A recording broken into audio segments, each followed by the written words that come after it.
In this video, I wanted to discuss the controversy surrounding the launch of Cyberpunk 2077, and with that line of thought, I actually thought about discussing what has happened to the video game industry in the past half a decade or a decade or so, which has basically led to the point where one of the biggest and one of the most respected studios have to launch or have launched a broken game, and just trying to understand what has led to these big controversies surrounding well-acclaimed and well-respected studios just releasing broken games with the intention of fixing them later down the line, and also having full-price games which have free-to-play based progression systems and mechanics, and how these certain issues can be remedied later down the line in the future. Just a quick info dump on Cyberpunk. Cyberpunk has had several delays during its production. The latest one was from November to December. It was a 3-week delay, and it was delayed due to the fact that the game doesn't run pretty well on last-gen consoles. Trying to insert a clip or some gameplay from the game on PS4, you can clearly see that it still doesn't run really well, and it's just really a broken mess. And ever since 2013, we have had to deal with broken games at launch in the form of Anthem, Fallout 76, even to a recent EA game, Jedi Fallen Order, being one of the biggest examples for me especially. And this is due to the fact that games have become so expensive to make that shareholders want to get a return on investment as soon as possible, and therefore the 3 years that it takes to develop a video game was cut down to 2 years. The main example of that really being Star Wars Battlefront 1 came out in 2015, the EA one, and the next one came out in 2017. And in between them, sandwiched two Battlefield games, one in 2016 and one in 2018. Another important point would be that, games have become so utterly expensive that there is a huge corporate interest or executive decision making now involved with those huge games and huge costs as well. And this plague of executive decision making and corporate interest has started with day one DLCs as far as I can remember.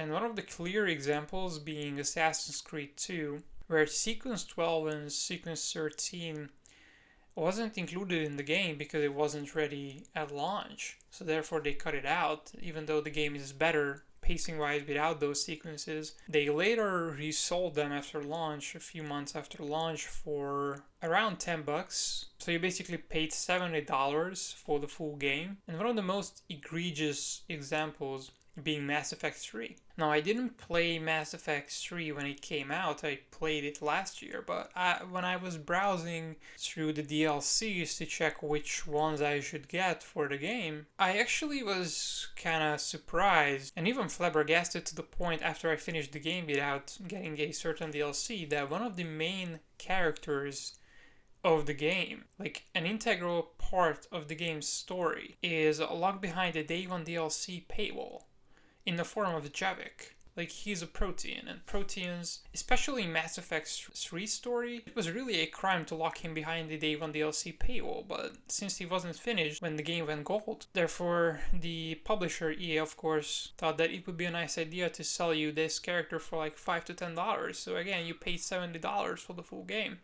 even though you only bought a $60 game. And the next step in this were season passes or battle passes, which basically meant that the content that they sold or within those season passes was cut content or semi-finished content which wasn't ready for launch. So therefore they thought, okay, we could sell that content for an extra $40 in the form of season passes, with Battlefront 1 being the main example of that, where a season pass was officially unveiled around the time the game launched, and the game was of course $60 and the season pass was $40, so you paid $100, and half of the content you got with the base game and half of the other content you got with the season pass. Now, another important aspect to underline were the microtransactions, not just in the form of loot boxes, but just basic microtransactions as well. And one of the biggest examples of loot box systems was FIFA Ultimate Team. I used to play FIFA 13, 14, and 15 religiously, and especially Ultimate Team. And I never actually bought any FIFA points for most of these to open packs or anything like that. I always traded and played games, and that's how I gained coins. And so I was doing pretty well, and I never got the feeling that this game is pay to win simply because you have an RNG system.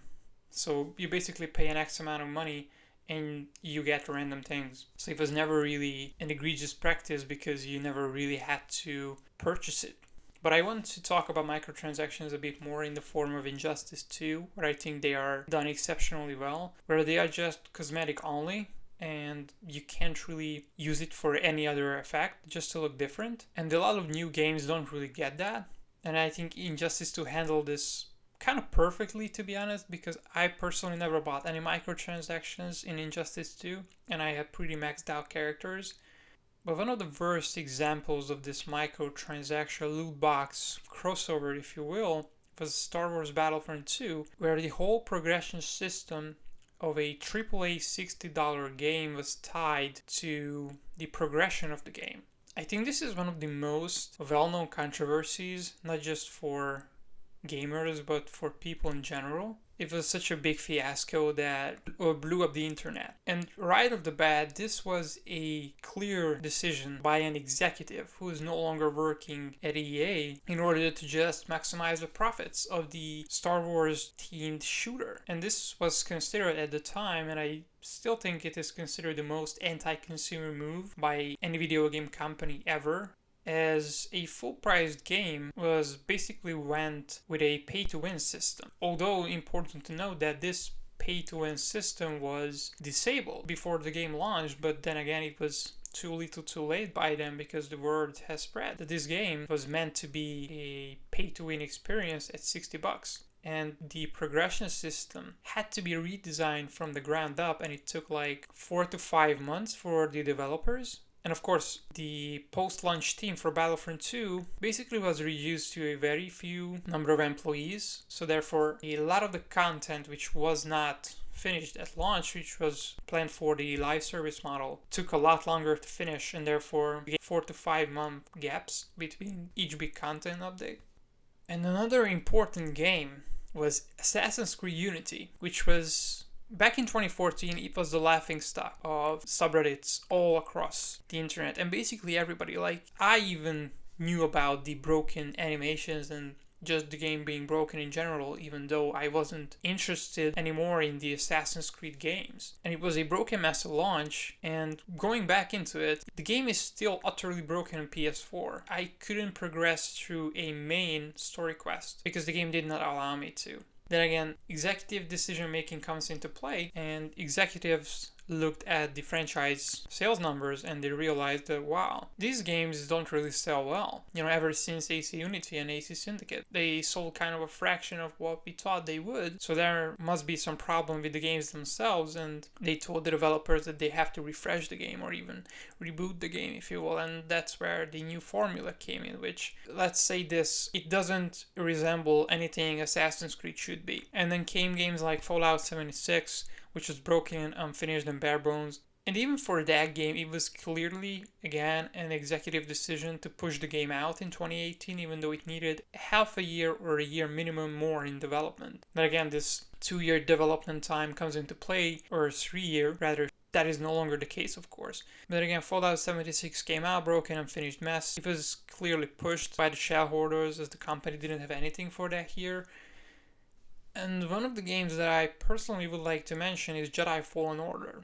It came out last year in November, and I was instantly excited for this game, as it was a Star Wars game, single-player focused Star Wars game where you played as a Jedi. And yeah, I absolutely loved the game, but even after a year, the performance issues on PS4, which has the biggest player base out of any console with like 110 million players, or more than 100 million players, is still not fixed, and the game doesn't run a smooth 30 frames per second on the PS4. And the performance you can actually just see for yourself. It is uneven, or even at launch it was just utterly terrible. The textures are not loading and stuff like that, which is, I consider to be something totally unacceptable. But this game was the rare example of an unfinished game actually getting the recognition and people not really caring about that part of the equation, that the game was broken and unfinished. And then again, this game needed another 3 to 6 months in development, and I just hope that the sequel gets that amount of time so that it doesn't release in a state like that.